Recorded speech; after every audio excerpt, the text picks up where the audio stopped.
Hello, my name is Christine McDonnell. Today I'm going to read to you from my new book, When the Babies Came to Stay. I hope you enjoy it. When the Babies Came to Stay, story by Christine McDonnell, illustrations by Jeanette Bradley, published by Viking Press. The first arrived on the mail plane. The harbor master opened the canvas bag. Inside was a squalling, red-faced baby. The next two came on the ferry, tucked in a carry-all left on a seat. The ferryman carried the babies ashore.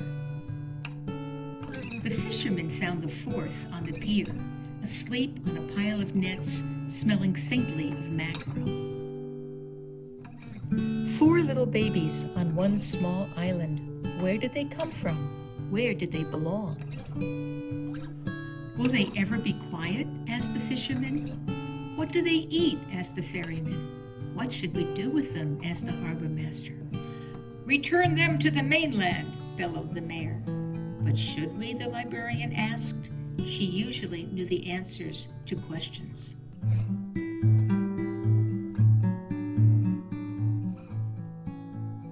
She read the notes on their blankets aloud. Please keep this baby safe. Please raise these babies well. And please give my child shelter. The librarian smiled at the babies. Here is where they're meant to live, on our safe little island. I can't take them, the ferryman said. I have too many small fry at home. I'm at sea every day, said the fisherman. I'm busy with boats, said the harbor master.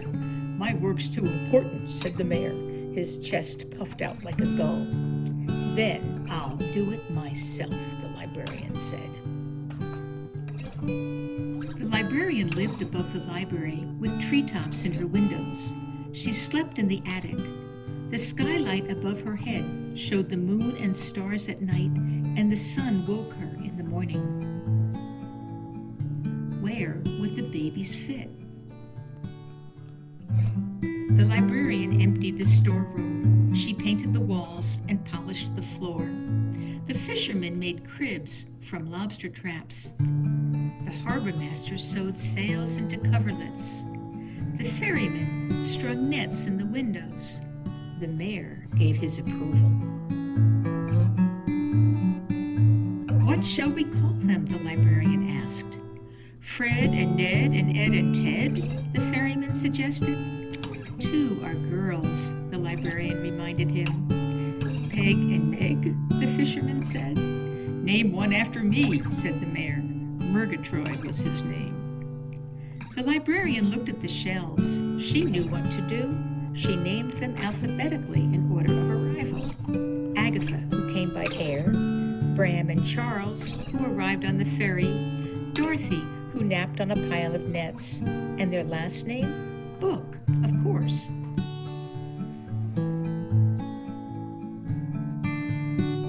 When she was in a hurry, she called them A, B, C, and D. Quite often, she simply called them books. Supper's ready, books. Bath time for books. All books in bed. Time for books for my books. Agatha was the roundest. She was the first to stand. Bram was the tallest. He was the first to walk. Charles was loud as clamoring gulls.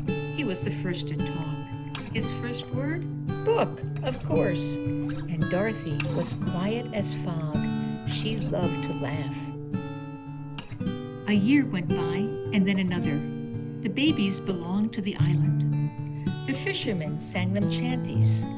The ferryman let them sound his horn. The harbor master tied them each a knot, and the mayor spun them around in his chair. The fisherman taught them to cast from the pier. The ferryman showed them charts of the sea. The harbor master taught them to recognize birds, sandpipers, plovers, and terns. The librarian taught them to read, of course. The books grew up on the island. They knew the marshes, inlets, coves, and flats. the scent of low tide and the crunch of sand, the taste of sea salt on their lips, the song of the wind on stormy nights as they read beside the bright red stove. The other island children were curious. "Why do you live in the library?" they asked. "Why don't you look alike? And where are you really from?" The books brought the questions to the librarian, who usually knew the answers. The librarian gathered them in the circle of her arms. "Some questions don't have answers," she said. "Some mysteries are never solved." She read them the notes that came pinned to their blankets. "Your parents sent you here with love. They wanted you to be safe. The library is our home. Families don't always look alike, you know. And where we're going is more important than where we came from." "Where are we going?" the books asked. "To bed," she said.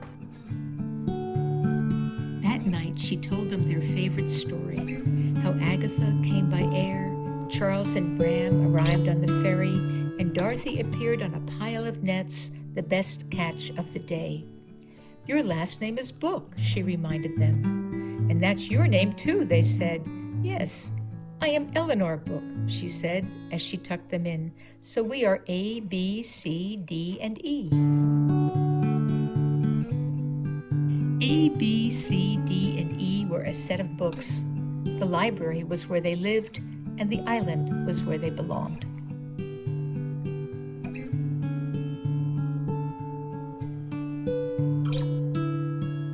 I wrote the words to this story when I was in northern Vermont, far away from the sea.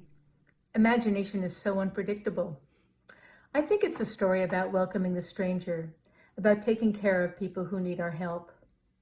When people ask me where the babies came from, I always quote the librarian. "Some questions don't have answers. Some mysteries are never solved." I hope you enjoyed my story. I enjoyed sharing it with you.